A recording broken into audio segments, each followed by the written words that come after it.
Back here with, alongside me, of course, the better half, the more vital half, the more essential half of this whole thing we do together called, minus one, of course, my friend the wrestler. Yes. The podcast, the audio, the visual. As you can see in 3D in full effect, amid a pandemic, we were able to get together since who knows how long at this point anymore. It's been a while that we've physically been there. We've been doing so much Zoom interviews. I'm kind of zoomed out, to be honest. It's just a matter of you can only take it so long, and I'm like an audio file. So it bothers me like the quality gets compromised. Yeah. Without being able to be there in person, or at least close enough where the audio is good enough. Which makes sense. Permissible. It's been a few times where that's what you hear. Exactly. Or somebody freezes. And yes, exactly. Can't catch their thoughts. Can't catch them in a moment either. But of course, well-deserved, overdue. For the sake of Nitro. Nitro's here. And of course, JT Riddick gets one too, even though he can't be here right now. He can't be here, but he is here in spirit. He is, always in spirit. But my friend the wrestler is here, in person. Live, well, not live by the time you get it, but pre-recorded, of course, in the heart of Manhattan, Midtown, 34th Street to be exact, as we get ready and get prepped to do our thing. Shout outs to the Jobber Tears podcast. They're doing their live events. Jobber Tear, yeah, shout outs to them. For Hell in a Cell tonight, actually. This is the Sunday of, as we're doing our thing here. But listen, my friend the wrestler, we got the audio version up on all DSPs. That's digital streaming platforms. Wherever you get your audio version of your podcast from. That's Apple, there's Spotify, there's Stitcher, there's Overcast, there's Pod this, Pod that, third-party sites. Somehow they always grab the feed and feed it to the rest of the world. So, we got listeners in Singapore. We've had some listens over in Europe, scattered around, Eastern, Western. The side that might still be Nazi low-key, whatever, but who knows that. That's all right if they are. But, well, it's not all right, but, it's free will. We're in a free country. I don't know about Germany anymore. Yeah, I don't know about them. Allegedly, they got good beer, but, I know I'm trying to stay away from that. You're staying trim, too. Yeah. Pandemic, you've lost weight. Exercising, lost a lot of weight. So, which, applaud that.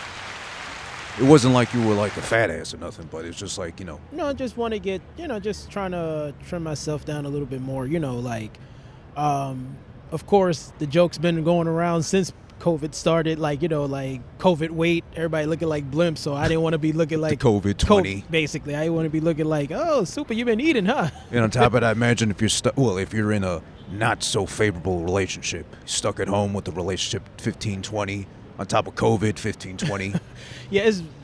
This one thing, getting brief into this COVID situation in general, one thing that COVID has brought out, besides the disease, of course, but it just brought out a lot of mentality in a lot of people, good, bad, ugly, especially at home, significant others, parenting, just generally, or even yourself, has brought out the best, the worst, the ugly in everyone. So, hey, to those who's going through anything or whatever, try to keep strong. But those who've found the positive within themselves, keep it going.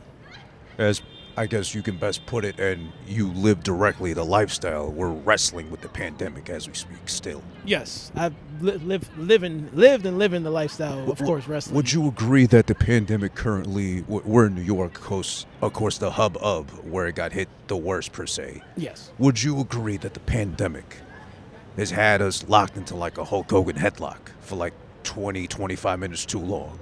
Dragging it out. It has, but again, just like everything, you just got to figure out how to get out of it. You figure out how to get out of it. Again, like I figured out how to get out of the Hulk Hogan headlock, per se, as in working out, exercising.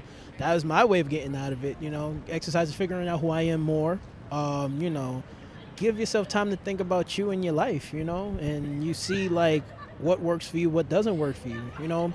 Too many people don't have that time to themselves. And that's probably why some, just don't know how to deal with that, because they're so used to doing things that when COVID shut everything down, it just basically put them in a mindset that they were not ready for. It caught us with our pants down, per se. Yeah, basically, yeah. Or in your case, your trunks down. You were in the locker room, getting ready. Or in a submission. Ric Flair, sharpshooter. Oh, yeah. Submission, like, just tight. Woo! Lighten up your chest. Exactly. Just chops that Big Show chops like 10 times worse. Would you think so? I meant to ask you that eventually at some point. I'm glad you brought that up. I mean, you got the knife edge chop, which, Flair made infamous with the Woo right after, versus that big-ass hand of Big Show coming down on you from wherever he's from, 7 feet above you and all that. What hurts more?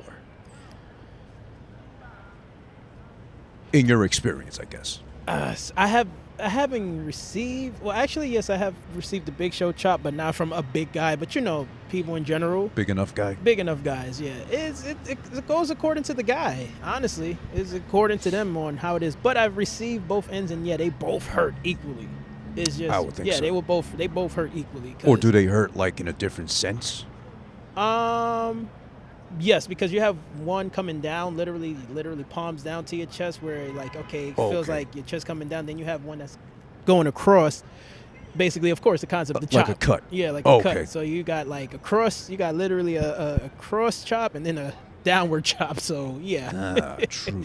Both hurt equally. Okay, which one should I just brace? Just brace for it. That's all I can tell you. Just brace for it. But then I'm curious, of course. Well, by the way, again, my friend the wrestler is the podcast. Of course, the point of this is to emphasize the fact that we've got Supa Nitro at the real _ Supa Nitro on IG. Yes. And pretty much everywhere else you can find him.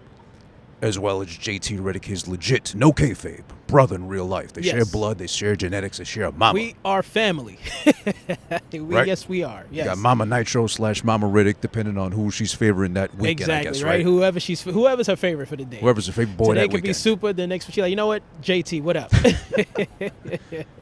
And then, of course, you got me, who this. I'm the friend of both these very talented individuals, these indie darlings, as they've been dubbed. I know it. They know it. Everybody in promotions around here that hired them know it. That's why they keep staying busy. They stay employed, But the point is, right now, as a fan, wouldn't it offend you as a wrestler, of course, duh, you are the wrestler part of this program, if, let's say, selling the chop, would it offend you if it's a guy shorter and or smaller than you are, but he's got like huge hands having to sell? Would it be convincing in your mind? Oh, the chops? Yeah. Like if a smaller guy was to chop me? Like he's like at least 3 inches shorter than you are, like up to here compared to you. Mm-hmm. But he's got things like these gigantic hands. He might as well be 7'5". I mean, yeah, if his hands is believable, yeah, of course. I'm just not I'll sell it. Because it's believable, because look at his hands. That's what I said. Body, pay attention to body parts, of course, obviously. But if the most obvious, if he was a smaller guy, then everything is a build-up. You got to build up until he got to keep literally hitting my chest to the point where eventually it's going to bruise. And so when he does come with the big chop, yeah, I'm gonna sell that. But if this guy who's 3 inches shorter than me, but his hands are the size of millet, then of course I'm selling that, because it's like, oh, wait a second. Got like baseball mid hands. Exactly. It's just, that's gonna hurt. It's gonna hurt. So there's plenty of guys, average size guys basically, who literally have mass to them. So right. You don't basically sleep on them. The concept, don't sleep on them, which is true. Don't sleep on them. Don't judge a book by its cover. Exactly. Don't judge a book by its cover. Because everybody out here is getting booked as best they can. Yes. As long as they got the skills and talent to showcase. And that's the thing. Like, honestly, the shorter guys or the average size man, basically, we have to work harder because we're the average size man. I mean, of course, when you think wrestling, you think Titans. You think damn near, 6 feet plus 7 feet guys. Right. Massive, men like destroying the world destroyers. So when you got guys like us, like average size guys, from your 5'10s and belows, we got to work harder. That's why sometimes they come more stronger than the average size wrestler, because they I have a point to prove. Right. Mm-hmm. And I guess, at the peak of wrestling, when it was super popular, let's say in the times of Hogan, he's still 6'6" and over, 300-something pounds, still whatever. With time, he's shrunken because of spines and all that stuff, hip replacements, all that. And I know we talked about this before, so let's not beat it to death. But, right, ever since then, the second wave of popularity was Austin, The Rock. The Rock's like 6'5", Austin's like 6'2", 6'3"-ish, so not big, but big enough. Yeah. Wrestling big, per se, convincing. Yeah, basically, like, I'm sorry to cut No, you, no, you're you know, fine. but basically, like, Shawn Michaels was one that started it all for the average size guys to basically be noticed. He was the gateway. Yeah, right. he was. He opened. I honestly say he opened the door for like the average size guys to come around. Bret Hart. Right. You know, few others to name, like, you know, Kurt Angle, but them two, Shawn Michaels and Bret Hart, were the ones to open the door for, okay, cool, now it's fine for average sized men to basically, they can make way. Yeah. It's just the only thing is still, it was still the push of making sure you're muscular too. Even though Shawn Michaels wasn't bulky, but he still was ripped. You still seen that he was ripped. You know, pause. He had some pretty good arms, though. Basically. He had some peaking biceps on him. Yeah, you know, he still worked out. I mean, that's the thing too. You know, you do want to, like, all right. The thing is, like, you know, we know we want to look good. We want our bodies to look nice, you know, trim. You know, we want to have the warrior body. You know what I'm saying? Yeah, that'd be so great. the thing is, you can get that without having to kill yourself, but most guys feel like, oh, I got to kill myself to basically, per se, like, I mean, you know, like extra enhancements, you know, again, steroids, you know, we're going to say steroids, you know, or feel like they got to push themselves to the edge of the mountain to, like, get as ripped as they can. Because, of course, it's like, oh, especially for, again, the average size guy is like, oh, man, you know, I need the world to see me, you know. Right. Well, you know, they just take some extra Flintstone kids when they're younger. Basically. Hopefully kicks in at like 25 or so. Yeah, exactly. Before they get a title run. You know, but then also too, like, you know, charisma is the key, because, you know, it's sad. Yeah. Like, I've seen so many men, so many guys where, like, they have the body, but the charisma is not there. Yeah, they're like, they might as well be cardboard cutouts Yeah, of you what know, a wrestler looks like. Basically, you know, like, here's your advertisement. Like, this is what a wrestler physically is supposed to look like. Then he's out there with a mic in the hand. He's like, hey, I'm going to win. Yeah, exactly. I'm going to beat your, I'm going to 1, kick your. 2, 3. You know, so that's another thing too. That's what's complicated, man. You know, it's like there's been so many guys in the business, gals too, of course, you know, per se, people, you know, that's been in the business. Like, the looks got them a long way, but the charisma's not there. And then you have people who have the charisma, but because, you know, society feel like, oh, or they, you know, they feel like, oh, society's not going to look at them in that way because they don't have the look. Yeah. They don't get that push because it's like, oh, well, you don't look, you know, for guys, of course, oh, you don't look like the Greek god. For gals, oh, you don't look the Greek goddess. You know, for, in general, the person, you don't have the look. So, right. You know, it's like, hey, sucks, but that's the business we have, you know, we're in. And it's not just wrestling, it's any form of business. But yeah, of course, we're talking wrestling right now. So in wrestling, that's what, you know, comes. Which is crazy to think, because it's a good point you bring up. Because let's say us, for example, we're average size according to the world of wrestling, but otherwise we're not small either. Yeah. We're 6 feet and over. I mean, like, you know, inch and over, but still, it counts. Yeah. The average, because the average size man still, according to statistics now, amongst the general population is like 5'9", 5'10". Yeah. So we've got the advantage. Well, I mean, more so you got the advantage because I'm not a wrestler. I'm a dummy. You know, I trip over my own 2 feet, like getting out the bathroom too quick. So I can't help it sometimes. But if you can, man, listen. But if you can be there, you will be. I can see you being there, man. I think I'd have to be more a mouthpiece, because no one's gonna believe me, like how uncoordinated I'd be in the ring. I mean, you can still make it work. You could just you can use your uncoordination to win the match. You can act like, oh yeah, you can like do something where, oh look, and then have the person trip over you and you catch the pin 1, 2, 3. Well, yeah, roll up, schoolboy, whatever. Yeah. Works for R-Truth at the time, right? So yeah. Although he can go, shout out to R-Truth, of course. Yeah, but, you know. R-Truth, he's very athletic. Give it to him. You know, I mean, real quick, like, I wish they gave him a good push. I wish they did, because they could have worked with him, because he has the charisma. He could have been a great. He could be a great heel. You know, push right, he can be a great heel. Yeah. You know what I'm saying? And it doesn't have to be the stereotype heel. Well, he was a heel, I think, in TNA, right? He was heelish. He was heelish, yeah. Mm-hmm. But you know, I'm like not the stereotype heel. He had a cooler name. Yeah, that's what I'm saying. Yeah, he could have pulled it off. You know, he could definitely pulled it off. But you know, he's friends with Vince. I hear, you know, he's friends with Vince, but that's what's saving him. But it's still sad. He does kind of get those like stereotype roles. You know. Yeah.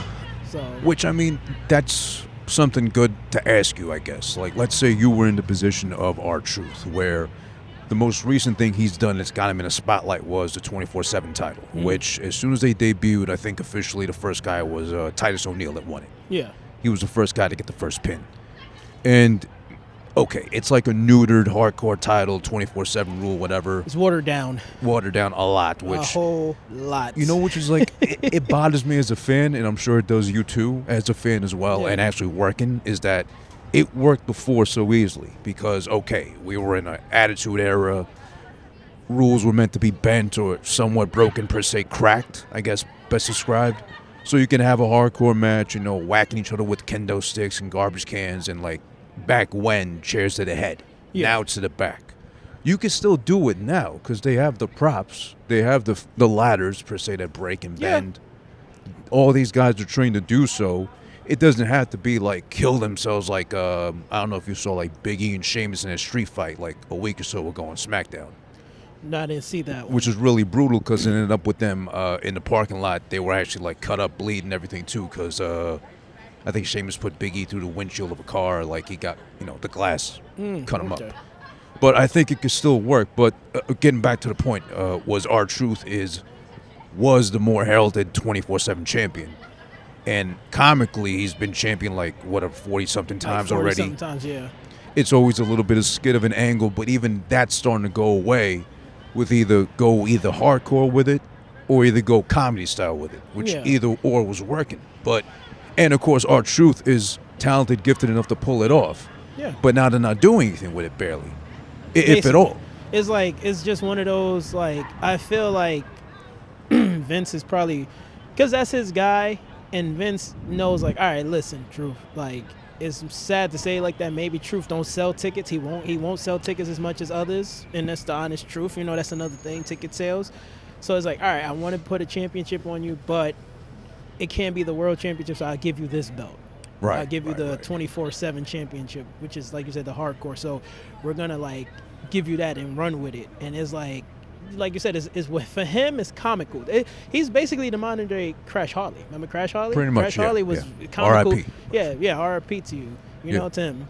He was comical with it, but like you said, it was still hardcore. Where you remember we're in a PG/attitude era, because there's some moments they want to have attitude moments, and then they have PG moments still too. So I'm gonna call it PG attitude moments. I mean PG attitude era. That's what it is, because it's like preteen attitude, basically. So, he's going to be the comical version of attitude of the 24/7 championship, and then we're going to get others who's going to really bring the hardcore out of it.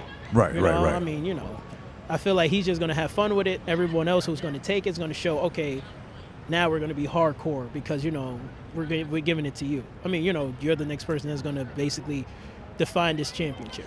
Which really baffles me because at this point now, since they can't do the Attitude Era or anything close to it like what they did back when, the next best thing would be at least to make storylines or characters that stand out, comical, iconic. Nothing's ever going to be the scale of Hulk Hogan, Ultimate Warrior, the iconic characters from back when. But yeah, I'm sorry. It's like everybody now at this point is milking the whole Attitude Era. The Ruthless Aggression Era was just as good. It was very good as well. You know what I'm saying? It was very good. It built a lot of superstars because it built John Cena. It built Batista. Those two guys literally are the Stone Cold and The Rock of the Attitude Era. You know what I'm saying? Everybody runs back to the Attitude Era because you can do whatever. But you can, honestly, the Ruthless Aggression Era was just as good and bad as the Attitude Era. You did a lot there, too. It was a lot more exposed there. Yeah. It was. So it's like, I don't know why people don't want to give it credit. It's like, it was just as good. It's just what it is, too.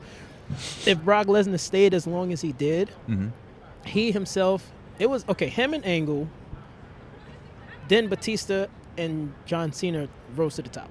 Right. You know what I'm saying? Angle was already there, but, Angle, Brock, them guys was just rising to the top. And my opinion, everybody could just, everybody's entitled, but my opinion, I felt like 2003 was literally that boost point for those superstars, because they was holding the company on their backs. Like Brock Lesnar and Kurt Angle were the Stone Cold and The Rock of that moment, because they were the ones going for the Undisputed Championship. Right. And they were holding that down. Triple H, even though it was the era of his championship, but still it was him and whoever else came in his way. It was a great story for him too. As much as you hated him being champion, but him still being champion was still bringing seats, because people wanted to see who's going to kick his ass. Right. So the ruthless aggression era was great. Yeah. To me, I mean, to me personally, when it started dying down, for me was like after like maybe 05, 06. Then I'm like, then I got turned off from it. I was like, then it changed. So, Me too. I was on and off with that time too. Yeah. That time So it's like my thing is, anyways, my point is just like you said. Now people need to get off the attitude era and just start worrying about this era. You know what I'm saying? At the end of the day, it's like, yo, listen, you're still watching it, you're still enjoying it. Just like give these guys a chance, because everybody's like, oh, attitude era. I'm like, it's just, listen, it's gone. You know what I'm saying? Just make something new of it. That's what, make something new, like create something, like let these guys be superstars. And for the creators, the WWE creators or the writers, create superstars. That's another thing too, because it's like, y'all want us to love these guys, but whatever y'all giving them is not working. No. It's like, let them find out who they are, and then just obviously work with them, and then all right, cool, this is what you have, let's see what you can do out there. And I would think at least now with direct competition being AEW, and then everybody else that's been there already, New Japan, ROH, what was it, PWG, a lot more names obviously than I would, or who I'm referring to. But you would think now that if, let's say, writers, creative are being difficult, not so much difficult, but like they're kind of giving whatever to anybody who's there and seeing if it sticks, if it works. I would think, correct me if I'm wrong, with competition now and the roster more willing to jump ship as soon as they can, wouldn't you try to like at least focus on better storylines, trying to keep everyone in check? Yeah, better storylines is all right, because at this point I feel that fans don't even care about wrestling anymore. Like, they care more about storylines. You know why I say that? Because there are great wrestlers out there that put on hell of matches, man. Hell of matches.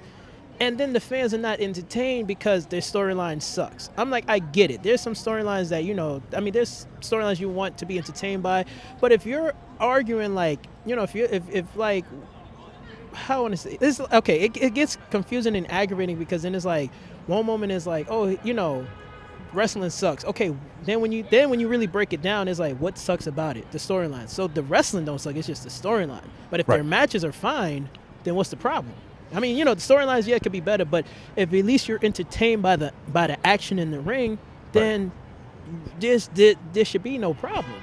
There shouldn't, ideally, no. No, because that's what you're watching it for, the wrestling. You're right? Because that's what you say, wrestling. Okay, you know what I'm saying? Then comes the storyline. But if the storyline is okay, but the wrestling is at least good, then it's like, what's the problem? Because it is wrestling. Yeah, it's wrestling. It's not acting. It's wrestling. Mm-hmm. So that's when it becomes frustrating. I was like, okay, like, even in independent circuit, even in independent wrestling, it's like, it sucks, but it's like, acting is what sells. Because it's like, even in the independent, again, it's been many of great matches, and just the fans, just some of them are not in tune. But yet, that popular gimmick, or that gimmick that comes out, and or that character, of course, that comes out, and because of the character, they're in love with the character. You know what I'm saying? And that's what it is. It's the character that everyone is in love with, not the matches. Is the character. Like Hulk Hogan, everybody loved Hulk Hogan. They didn't love the wrestler Hulk Hogan. They loved Hulk Hogan. Mm-hmm. Hulk Hogan, the person. Not the wrestler. They loved Hulk Hogan. Mm-hmm. Because if you take Hulk Hogan away from who he was, if you take Hulk Hogan away and you just give the wrestler, people are like, who's what? Who's that? Right. And that's what it's crazy if you think about it. All of the greats are literally under the table because, again, they didn't have the character. Mm-hmm. It's a lot. There's a lot of wrestlers out there that were great in the ring, but because they didn't have the personality, it's like, basically you're not going to make it far. Like an example, Too Cold Scorpio. Yep. Great wrestler in the ring. Oh, God. You know what I'm saying? Great. But because he didn't have a gimmick, it's like he's not going to ever stand out to nobody. Who was that? You know what I'm saying? So it's like Dean Malenko, prime example, too. Oh, that's Malenko's tragic, a great wrestler. I mean, I know in WCW, I never watched it, so, hey, I'm sorry for those. I'm sorry, I'm just going off of WWE. But, he himself is a great wrestler, great technical wrestler. But because he didn't have a gimmick, it's like, well, we don't know who you are. But if he had a gimmick, if he stood out like Cena, The Rock, Hogan, is like, what? Plus his moveset is like forget about it. But because his gimmick didn't stand out, oh, he sucked. So what suck about? That's why you got to be like, what suck about these characters? Because again, it goes back to Brock Lesnar and Roman Reigns. Fans hate Roman Reigns, and what you hear, oh, he got the same moves. He got the same 5 set of moves. Brock Lesnar does 1 or 2 moves in his matches, and you love him. So what is it that you don't like, or what is it about it? That's what it kills me. Right, That's the part that becomes frustrating because it's like, what you don't like? Like, what is it that you don't like? Like, like me, I'm sorry. Like, before, I didn't like John Cena in the past. I didn't like him. And it wasn't because he had just 5 moves. He just didn't do it for me. Right. He was like, nah, I just don't like him too much. Not because he only got 5 moves. He just doesn't do it for me. His character don't do it for me. I have a legit reason. I mean, that's to say my reason, not just because he has 5 moves. If I'm going to use that argument, then I could say that about other people. It just wasn't clicking with you. Yeah, it wasn't. I'm like, when he first started, I'm like, he's not doing it for me. He's all right, but he's not somebody I'm like, yeah, I got to see him. But just an example, saying, like sometimes the fans are just figure they don't know what they want. You know what I'm saying? They don't know what they want. Because it's like one moment is, yeah, we like him. Then the next moment you don't like him. It's like, what do you want, man? Like, seriously, what do you want? There's that, too, because unfortunately with the internet comes the downfall of everybody having common sense because they're too worried about their opinion being heard. So they don't form an opinion that helps or builds anything creative. They just start bitching for no reason because they got the open platform to do it. Yeah. That's what everything. I mean, besides wrestling, but wrestling really suffers from the notorious wrestling Twitter, which is everybody goes on pretty much like, I hate to give him credit, but shout out, not in a good way, JD from New York. I mean, he's the biggest troll of them all, and he's making a living from it, God bless, but still, the fact is he lives off just spewing hatred or being venomous as far as like the product sucks, this guy sucks, that bitch can't wrestle, etc., all that too. And he catered to a legion of fans which just wanted to do that, but they needed the face to do so because they're too scared behind a long-ass username. They'll rant and rave and bitch about whatever's wrong, but then confront them or actually have somebody, come to them and ask, well, what's wrong then? Say it to my face or something. Where are they then? Yeah, and that's a lot. It's trolls, boy. Yeah. I gotta love you trolls because it's like, yes, gotta love you trolls because it's just like they just look, like you said, people just looking to just like nag. And then it's funny, but those be the same people. They're watching. That watching, but that like someone that is not worth liking. That too. Yep. You know what I'm saying? Those be the people that would oh my God, who? Okay, let's go for Diva 6. You know what I'm saying? Yeah, like, their favorites. Eve Marie. Yeah. Marie, who don't know nothing in the ring. Nope. But the same people that's going to criticize Roman Reigns is going to love her. And it's not off the strength of her being a woman and she's attractive, but in the sense when it comes to wrestling skills, it's just because, she's just a popular eye. It's like, but wait, you don't like this man, but the same reason you love this woman. Or again, the Roman and Brock. You hate Roman. Why? There's no legit reason. So when you hear their reasons, you're like, huh?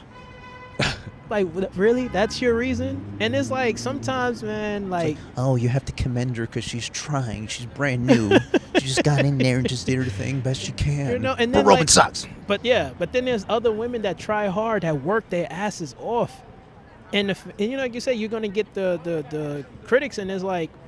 One thing, my personal opinion is like, you are as good as your opponent. Right.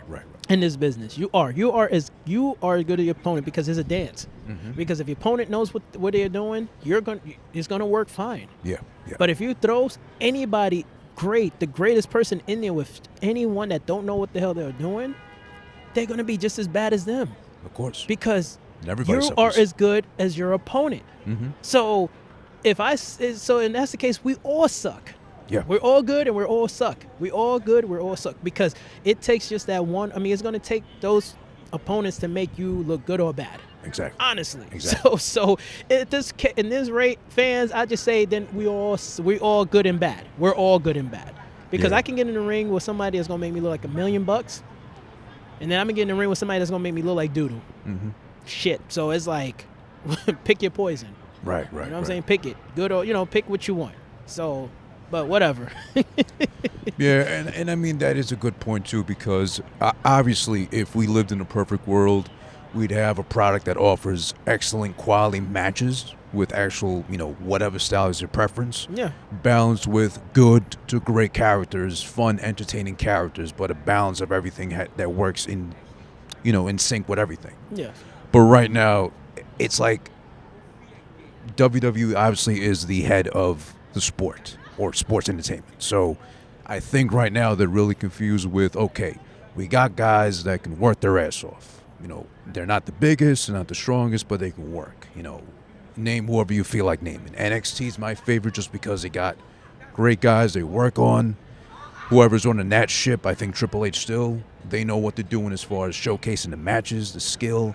The characters maybe not the greatest, not convincing, but they have gotten better over time. Okay. Yeah. So I think that's where I find the ideal kind of balance, or at least close enough to it. But you got either now the main heads, maybe they want to put on a good match, maybe they want to give you a funny character, maybe a character that works, or they're trying to force something most likely on you that you're supposed to like. And there's, of course, the stigma of Vince is going to give you what he wants. He doesn't care about the fans. Yeah. So that becomes worrisome, because then what about guys like you? What about your brother, too, JT Riddick? When it comes time to get called up, you work on your character to a point so much, but then you're going to get either remade into something he thinks might work better for you. Or if you don't immediately stand out to him, they're going to just keep trying something else until it hopefully sticks, if anything. But then, especially hearing about Vince, he's literally an on and off switch where he likes you now, and 2 minutes later is like, oh, I don't care for you anymore. So it's like you got to keep his attention, and you got to keep it good. I mean, like I said, I know for me, when I get to the business, when I get to that higher up, I know it changes because of my name. You know what I'm saying? So I know that's going to come with a change. So I already know that my character itself, unless if I really don't present a good, strong character for him, I already see that he will throw something at me. Yeah. I already can see that. I already see it right now. Like, he's going to throw something. Oh, this will be fine for you. This will work for you. And I already feel that it's just going to be a character. I'm like, I don't want to play this character. Or God forbid you start off in NXT and then you get called up and then you just sink anyway. Yeah. I'm like, I'd rather just stay in NXT. Like, me and JT said it, like, when, we get called up, we rather just stay in NXT, because at least we know we can continue, we can prosper there, like we can, because that would be our bread and butter. I mean, it's not about oh, what are you afraid of? It's not that. It's not, a challenge. It's just, we want to be relevant. Of course. Yeah. Who doesn't want to be relevant? You know what I'm saying? Thrive, you want to prosper. I mean, I'm not going to sell my soul for that, but it's just, all right, like, if you have, I guess to say, you know what, the better way to go about it then is, if that's the case, then fine, we will take the challenge then. You know what, we'll take the challenge, because why not? Show them that we will be not the stereotypical NXT superstars that come to the main roster and get shut down. We will come up and we'll do it. Fuck it, why not? Kill that, kill that stereotype, kill that. Yeah. And I mean, I know you keep up with the product best you can too. You have a life that's busy as well too. But I just wanted to get your feelings, and I wish JT was here, because I love how frank he is with everything too. But I wanted to see how you feel about the most recent storylines that's been going on, or angles per se, because I think now more than ever is when the product's been getting criticized heavily because of, let's say, how lengthy Raw has always been, but how, like, even I'm guilty of it. Like, it's habitual for me to watch Raw every Monday. I kind of know already 8 o'clock I'm watching. Yeah. Now more than ever, I'm falling asleep. It used to be I got a long work day. Even if I'm working from home, work piles up, I'm going to snooze off a little bit in between here and there. Now it's not even that I feel the sleep coming. It's like out of nowhere, I fall asleep. I wake up in the middle of a match, and I might as well just go back to sleep anyway, because nothing really is going on. Yeah. SmackDown has gotten better, but even that sometimes is like hit and miss kind of here and there. It's just not as boring as Raw's been, and I hate to say that, because I don't want to be one of the trolls or add on to it too. No, but I mean, the difference what you're doing compared to what the trolls doing, you're finding something good out of it. To go, okay, this is what I'm trying to enjoy. Trolls would turn on the TV and go, oh, look at that, Raw. terrible. Without even the intro didn't even start. They're already judging. You're not judging. You're watching, and you're like, okay, Then why bother watching? you know, like I'm trying to enjoy this, but it's not good. Versus the person who's not even trying to watch it, they're already judging it. Mm-hmm. So don't, you know, I take it you're not being a troll. That's a troll. Yeah, That's a troll. So you know, that's true. No, Yeah, I seriously. try to find the positive out of the negative, as you do too. I mean, yeah. You It's- being in the industry yourself, of course, you have no choice to. Yeah. You got to make it work for you and for everybody around you. yeah. And especially your brother too. I'm sure you do too, as you know, reigning defending tag team champions. By the way, undisputed, undefeated, working from home if you want to call it too, but still pandemic is still going on. Still. They're ready to kick your ass and take your name too for the next time if you want a rematch, is all that. Exactly. Can't beat them. Coming up on a year as Still, tag yes. champs too, right? Yeah, exactly. Almost. And next month. By the way, Yes. By the way, next month, make it a year. Make it a Whole whole year. year. 365 days. reigning champion. I mean, Reigning listen, they tag might as well champion. give you a race at this point. 'cause Might as well, right? They can't beat you. Yes. They Who might can as they well. find to beat you? They've been trying. People been trying. People been coming, and nobody has been successful. So the more y'all keep coming, the more we taking y'all down. The reason why they call us Brooklyn Dynasty, because we won't stay down. The Brooklyn Dynasty. why, Is it you know? the or the? Duh. The Brooklyn The Dynasty. Brooklyn Dynasty. All right. You know, just making sure. Yeah, you know, of course. The Keeping it Brooklyn. Yes. Duh. But I did want to ask you, as Mm-hmm. I was saying too, about, let's say, for example, have you been keeping up with Retribution? Actually, believe it or not, me myself too, I've been falling off on watching wrestling, but I try to like catch up and watch the highlights, because you know that's how basically I get my little information. The Retribution, basically, like I feel like the presentation could have been better. They basically, it's like Vince or whoever Yeah. be thinking like we forget things. And I'm like, when you see what the person has on, I'm like, somebody already had, like, obviously Dean Ambrose did that. Right. He had the whole Bane look.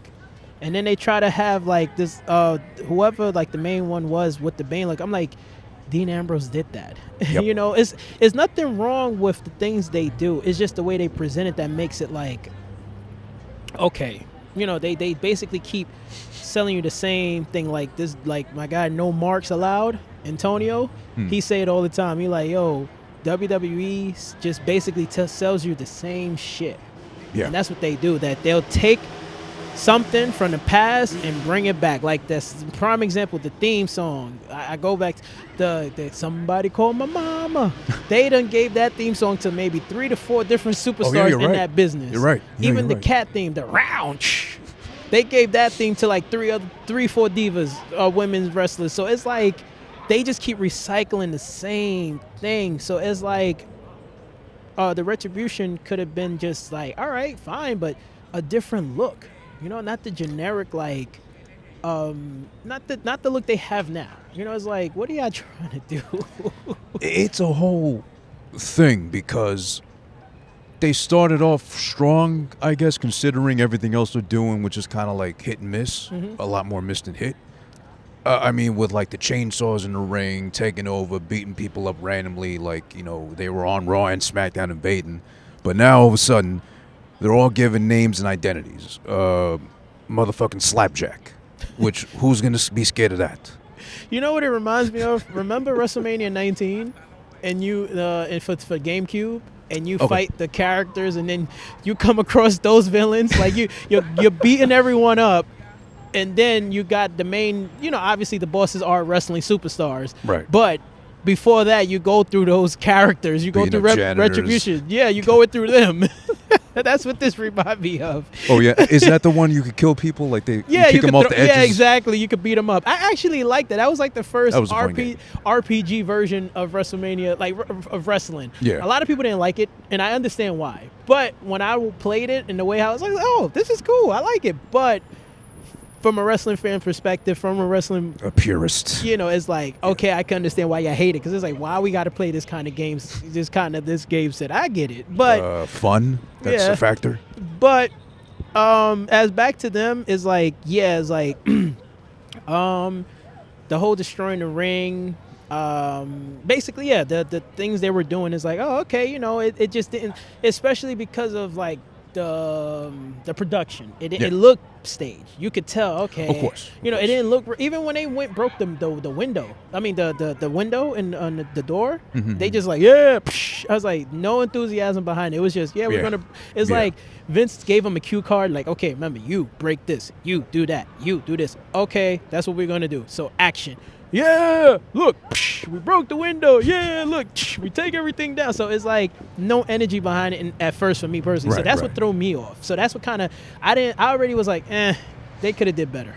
Yeah, and I mean, now we jump to the point where the draft just happened. Okay, I don't know if you caught any of it, but I caught some of it. I just see this is what I'm saying. Like WWE, like the way they're running things now is like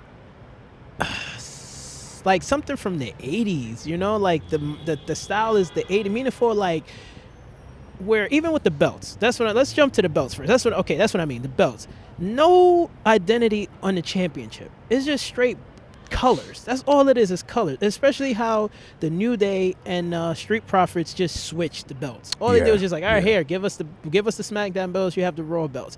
Where back then you had the World Tag Team Championships, the WWE Tag Team Championship. You had the World Heavyweight Championship, the WWE Championship. Like championships that define that had a meaning to it, that had definition, that had its own identity. So Yeah. when it comes to a brand, it's like, oh, you have that championship. Now not just give me the belt, basically. Right, just right, switch the right. belt. Because all right, I got blue, you got red, all right, give me.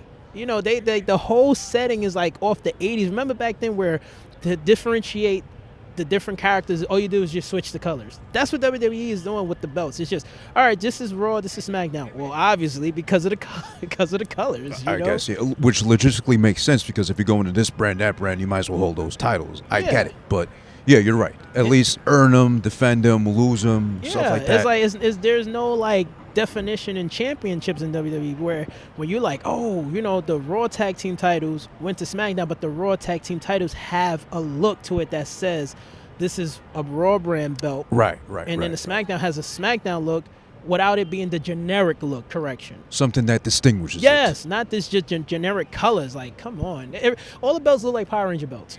You have Yeah. a green belt, blue belt, red belt, white belt, black belt. It's really, we got Power Ranger belts. it. Yeah.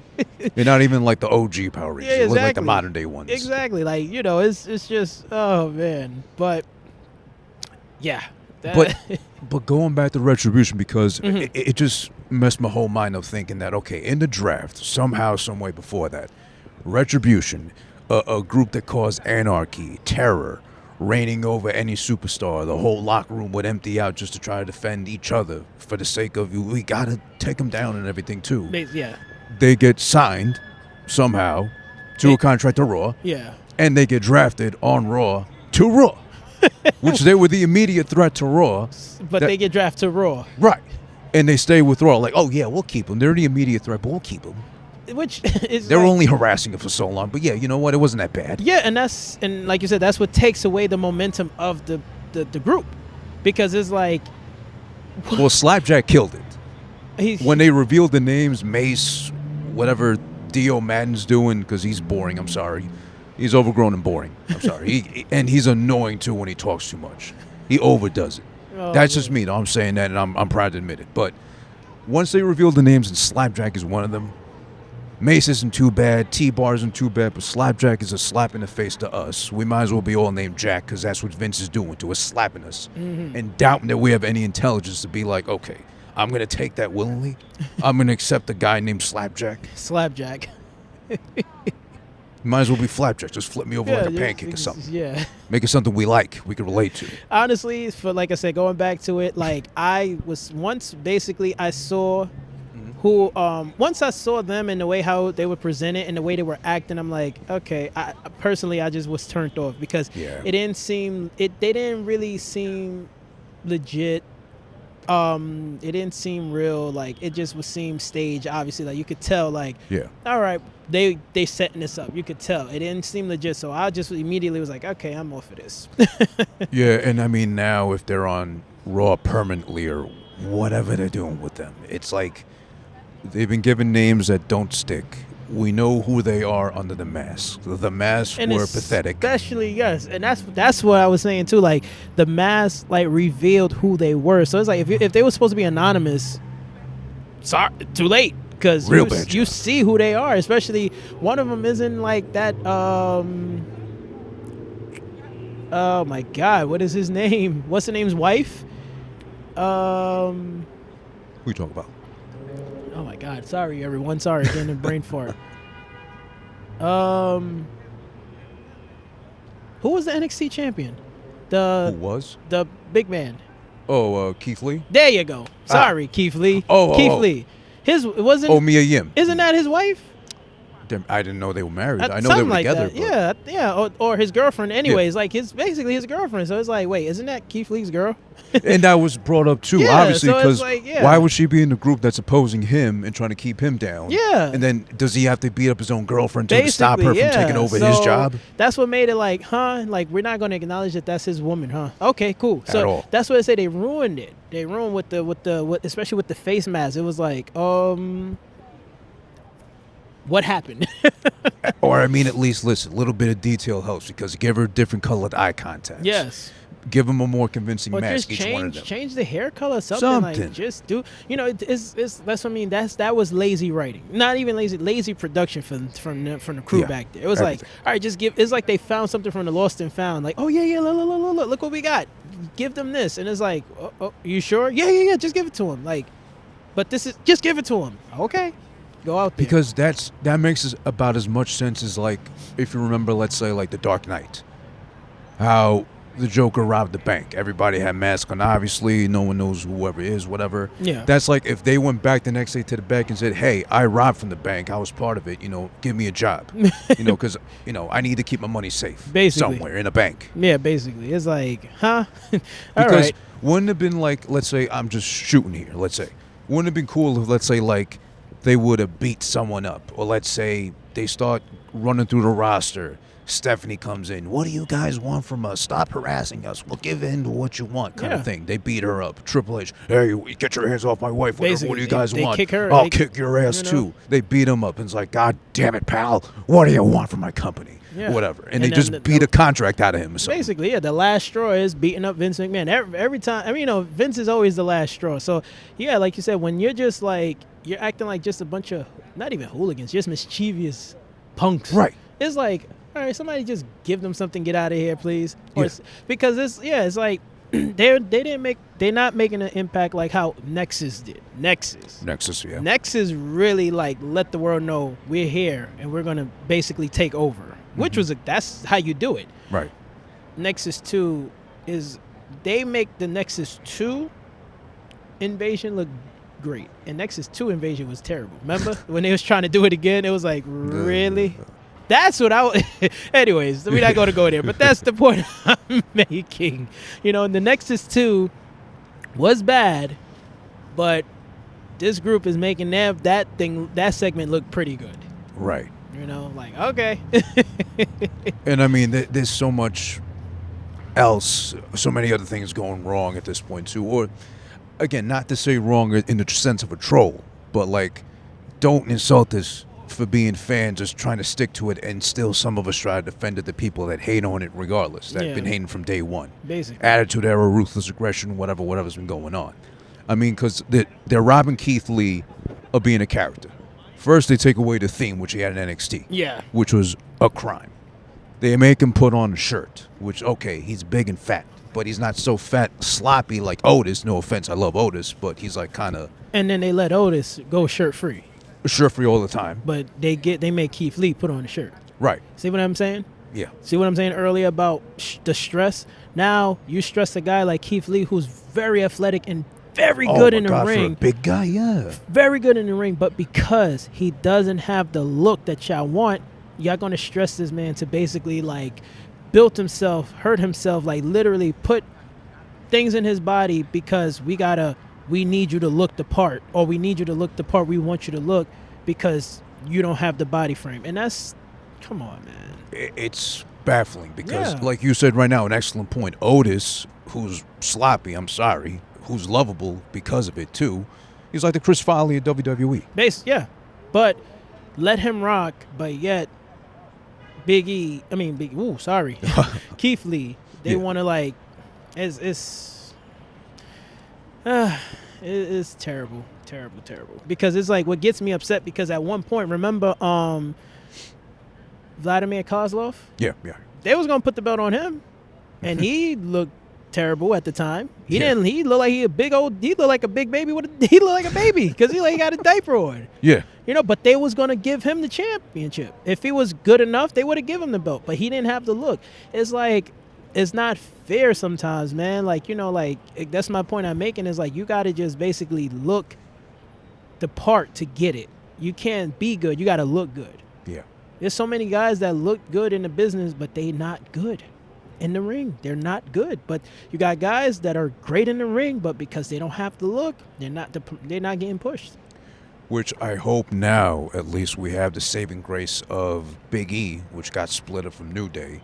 I've always been a fan of Big E. The size, the look, his character, how silly he is, but still, like, are you really going to mess with someone that big who's silly? Yeah. With those size pecs? Come on. Stay out of my way, but still. I'm hoping now, allegedly, that's what they're saying. He's going to get a title run. Not a title run, but a good singles run. It got deterred because of Roman coming back. And by the way, I like to give a little applause to what they're doing with Roman now. Yes, I like it, but I just wish it wasn't his family that he was doing it with. That too, which isn't bad. But I like the fact that they're kind of building him up in the sense of the family, kind of like a super jacked, wet, greasy hair like Michael Corleone with the segments he's been doing now. Like he's the head of the family. He'll make the decisions. Like he'll be the one to kill off Fredo or Jay or Jimmy, whatever in this case, kind of. Yeah. I think that's awesome. And finally, they're letting Roman kind of be cool, which he is kind of in real life. Yeah. It's just that, my thing is, I don't know. It's just when it comes to selling a story, especially when it comes to the championship, right, is one of those where this is where you lose the fans because that Jimmy's not going to get it. Yeah. So that's what kind of things like that, like you said, is what gets the fan. That's when you like, all right, I can't defend y'all. I cannot because y'all know to advertise this and to sell it as a legit matchup. Like this is gonna like this guy has a possibility of beating like Jimmy. What was it, Jimmy or Jay? Jay, right? I can't even tell, to be honest. Well, Jay has a chance. No offense. Yeah, I'm sorry. Jay has a chance to beat Roman. We already know that's not happening. So immediately that gets thrown off. That's like a good the point. fans already going to be turned off by that because it's like we know that's not going to happen. So why do that? When you basically to build Roman in that way, you throw others to him and have his family support him. Right. Because that's the point. He's the new king of the tribe. Right. Who Roman will beat to beat the king of the tribe is The Rock. Right. Because The Rock is the superstar. The Rock is the one who held it down for his family. Mm-hmm. So anyone who Roman should basically beat down will be The Rock to prove I got what it takes to be the new tribe, king of the tribe. Right. Because The Rock is the king of that tribe. Which would make sense to build up to that selling because point, right? But to sell like Jimmy and Jay like they're a threat to him, come on, really? It's not believable because it's like, come on, it's not believable. Now I'm not saying that they storyline is great, but isn't for championship story is like no, because which is great you bring up because I didn't even think of it in that sense because it is a cheat code. It is kind of putting Roman with crutches because I think the Usos are so beloved that you don't think of that, what you brought up right now anyway, too. It's kind of like it doesn't mean anything at the end of the day because we're not going to see either Uso as a champ. We're not. As a single champ, I mean. We're not. So it's like it's a waste of match because especially for the trolls. For the trolls, they looking for that, Yeah. But for fans who respect and appreciate it, that makes us that's the messing with our intelligence. It's like, come on, Vince. Like that's true. This guy's not going to beat Roman. You know that. Like, and if so, fans are going to be like, what? How did that even happen? Like, seriously? True. How? So it's just things like that is when fans get upset. True, legit fans. I'm sorry, not the trolls. I'm sorry, but like fans like us would get upset because it's like, come on, man.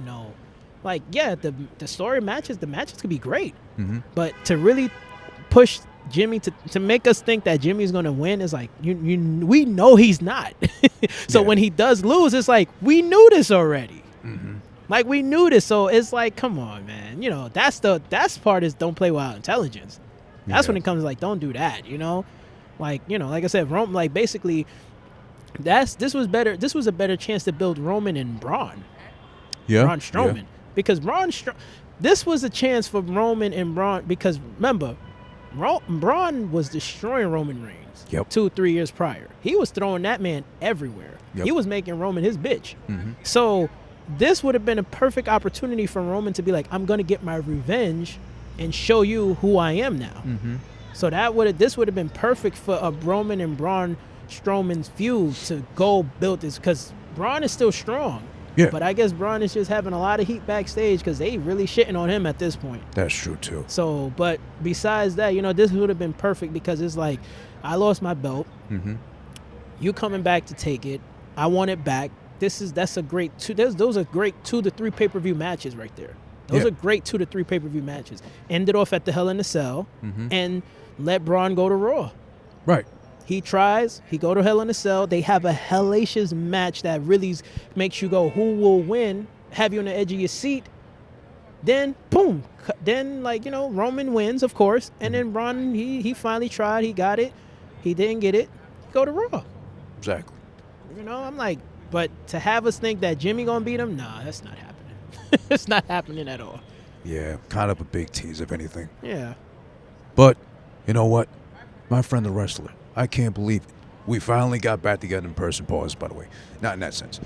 But as friends do, we got the link and make this happen again. You gave us your insight. Of course. JT, hopefully for the next one. Shout out to JT Riddick. Shout outs to JT, my brother JT. He's not here, but he's here in spirit.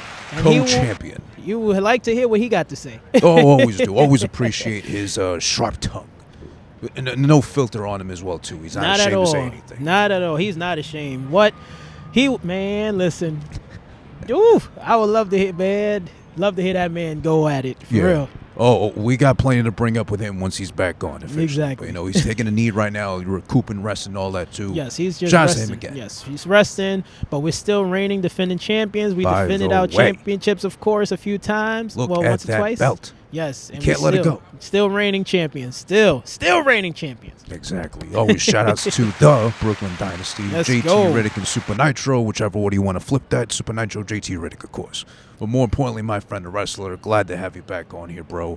I always appreciate the time well spent, you know, contributing and putting it out there to the universe as far as, you know, building you guys up, doing whatever I can as a fan, as a friend as well, too, making this thing happen. Thank you for having me. And, you know, I'm glad to support. I'm glad to be, you know, to get that support from you as well, man. You know, got to support to support.